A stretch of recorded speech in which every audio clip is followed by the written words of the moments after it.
बिस्मिल्लाहिर्रहमानिर्रहीम, अस्सलाम वालेकुम। मेरा नाम ज़ीशान है और आप जी व्लॉग्स यूट्यूब चैनल देख रहे हैं। आज की वीडियो में हम आपको बताएंगे कि बिज़नेस वीज़ा और विज़िट वीज़ा में जो है वो मेजरली फ़र्क क्या होता है, कौन सा वीज़ा अप्लाई करना चाहिए और कौन सा वीज़ा नहीं अप्लाई करना चाहिए, इन दोनों में फ़र्क क्या होता है और कौन कौन सी कैटेगरीज जो हैं इसके अंदर आती हैं इन दोनों वीज़ाज़ की कैटेगरीज में। तो जी वीडियो बड़ी अहम होने जा रही है उन लोगों के लिए जो हर वक्त कंफ्यूज रहते हैं जी कि बिज़नेस वीज़ा में और विजिट वीज़ा में फ़र्क क्या होता है। तो अभी तक अगर आपने हमारा चैनल सब्सक्राइब नहीं किया तो इसको सब्सक्राइब कर लें और घंटी के बटन को ज़रूर दबा दीजिएगा। देखिए, विजिट वीज़ा एक टर्म है जिसके अंदर ये लिखा होता है कि जी आप सैर करने के लिए जाना चाहते हैं, यानी अगर आप किसी भी मुल्क में सैर करने के लिए जाना चाहते हैं और आप विजिट वीज़ा जो है, शॉर्ट टर्म इसको विजिट वीज़ा कहते हैं, जो आप अप्लाई करते हैं और इसमें जो स्टे होता है वो 90 दिन से कम होता है। अब शॉर्ट टर्म जो विजिट वीजा होता है इसमें भी कुछ कैटेगरीज होती हैं और विजिट वीजा जो होता है इसमें भी दो कैटेगरीज आती हैं। विजिट वीजा की जो कैटेगरीज हैं उनमें दो किस्म की कैटेगरीज ये हैं कि जी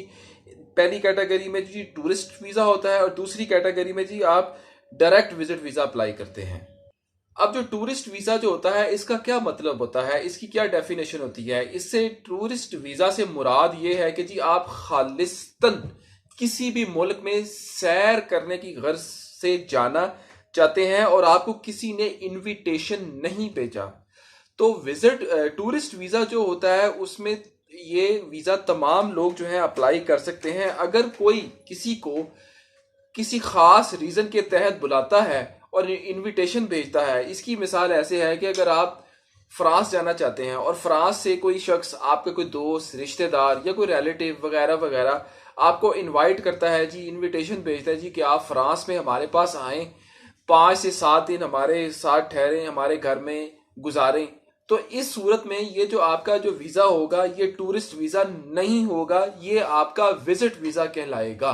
जिस चीज के अंदर आपका इनविटेशन इन्वॉल्व हो जाए या कोई शख्स आपको इनवाइट करे और या कोई कंपनी का इनविटेशन इन्वॉल्व हो जाए तो इस सूरत में वो विजिट वीजा कहलाएगा। और अक्सर लोग इस विजिट वीजे को टूरिस्ट वीजा के वर्ड के साथ जो है मिक्स कर देते हैं और खुद कंफ्यूज हो जाते हैं। जब आप टूरिस्ट वीजा अप्लाई करते हैं तो उसमें आपको कोई स्पेसिफिक पर्सन को मिलने नहीं जाना होता आपने, और ना ही आपको कोई इनविटेशन आया होता है। आपने अपना एक ट्रैवल प्लान देना होता है टूरिस्ट वीजा में, और विजिट वीजा में आपने कोई अपना खास किस्म का कोई ट्रैवल प्लान नहीं देना होता। और विजिट वीजा में अमूमन और ज्यादातर जो है फैमिली विजिट जो होते हैं वो भी इसके अंदर विजिट वीजा के अंदर शामिल होते हैं। अब बात कर लेते हैं जी कि बिजनेस वीजा जो है, बिजनेस वीजा क्या होता है। अक्सर लोग जो पाकिस्तान में बिजनेस कर रहे होते हैं और वो घूमने फिरने के लिए जाना चाहते हैं या जा रहे होते हैं, तो वो कहते हैं जी क्या हम बिजनेस करते हैं तो क्या हम घूमने के लिए जाना चाहते हैं तो क्या हमें बिजनेस वीजा अप्लाई करना चाहिए या हम बिजनेस वीजा की कैटेगरी में आएंगे? नहीं, ऐसा नहीं है। आप अगर बिजनेसमैन भी हैं और कारोबार भी करते हैं पाकिस्तान में या किसी और मुल्क में, इंडिया में, बांग्लादेश में वगैरह वगैरह, तो आप अगर घूमने के लिए जाना चाहते हैं तो आपको टूरिस्ट वीजा ही अप्लाई करना होगा। मैं दोबारा क्लियर कर दूं, बिजनेसमैन जो है अगर घूमने की गर्ज से, सैर करने की गर्ज से जाना चाहते हैं तो उनको बिजनेस वीजा नहीं, टूरिस्ट वीजा ही अप्लाई करना होगा।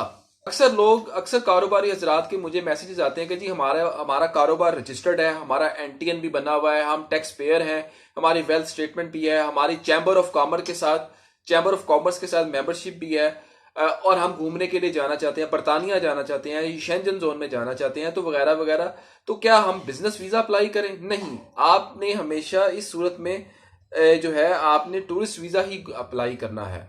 अब मैं बात कर लूं कि बिजनेस वीजा जो होता है वो क्या होता है। देखिए, बिजनेस वीजा जो होता है उसकी कोई खास शराइत होती हैं। इसके लिए आपके पास उस मुल्क से जहां पर आप जाना चाहते हैं किसी कंपनी का बिजनेस इनविटेशन होना जो है वो बहुत जरूरी होता है।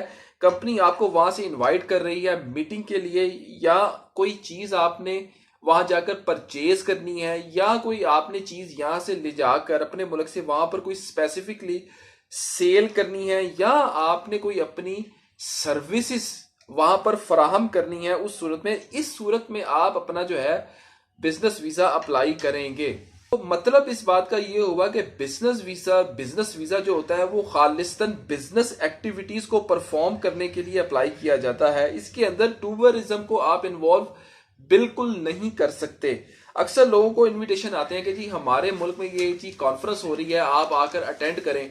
तो जी जो या एग्जीबिशन हो रही है वो आकर अटेंड करें, या कोई इस तरह की कोई एक्सपो चल रही है तो आकर अटेंड करें। तो इस तरह की जो कॉन्फ्रेंस वीज़ाज, बिजनेस वीज़ाज वगैरह, कॉन्फ्रेंस वीज़ाज, मीटिंग्स वगैरह जो होती हैं, ये तकरीबन बिजनेस वीज़ा में ही कंसीडर, यानी कि बिजनेस एक्टिविटीज़ में ही कंसीडर की जाती हैं। फ़र्क सिर्फ ये होता है कि जो कंपनियां, जिन कंपनियों को ये इस तरह के बिजनेस इनविटेशन जो आते हैं या कॉन्फ्रेंस के इनविटेशन जो आते हैं, वो ऑनर्स जो हैं वो खुद भी जा सकते हैं। लेकिन इसके अलावा जो उनकी कंपनी के जो रिप्रेजेंटेटिव होते हैं, जो कि वहां पर जो है जॉब कर रहे होते हैं, तो मुख्तलिफ कंपनियां जो होती हैं वो अपने रिप्रेजेंटेटिव को भी भेज देती हैं कि जी आप हमारे बिहाफ पर इस मुल्क में चले जाएं, ये फलानी कॉन्फ्रेंस हो रही है, मीटिंग हो रही है, तो अटेंड करने के लिए। तो मेजरली जो फर्क है इस बिजनेस वीजे में, यानी कि कॉन्फ्रेंस वीजे में और बिजनेस वीजे में, वो यही फर्क है। तो जी ये थी जी हमारी आज की वीडियो बिजनेस वीजा और विजिट वीजा के हवाले से।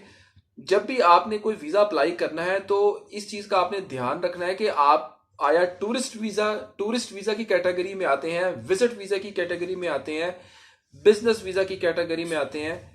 मैंने आपको कॉन्फ्रेंस वीजा के हवाले से भी बता दिया, एक्सपो वीजा जो होता है या बिजनेस मीटिंग का वीजा जो है उसके हवाले से भी मैंने आपको आज तमाम डिटेल्स दे दी हैं। तो जब भी आप वीजा अप्लाई करें तो आपने इन टर्म्स को जो है जहन में रखना है। तो जी अगर इस हवाले से आपके जहन में कोई सवाल है तो आप हमें नीचे दिए गए नंबर पर रब्ता कर सकते हैं।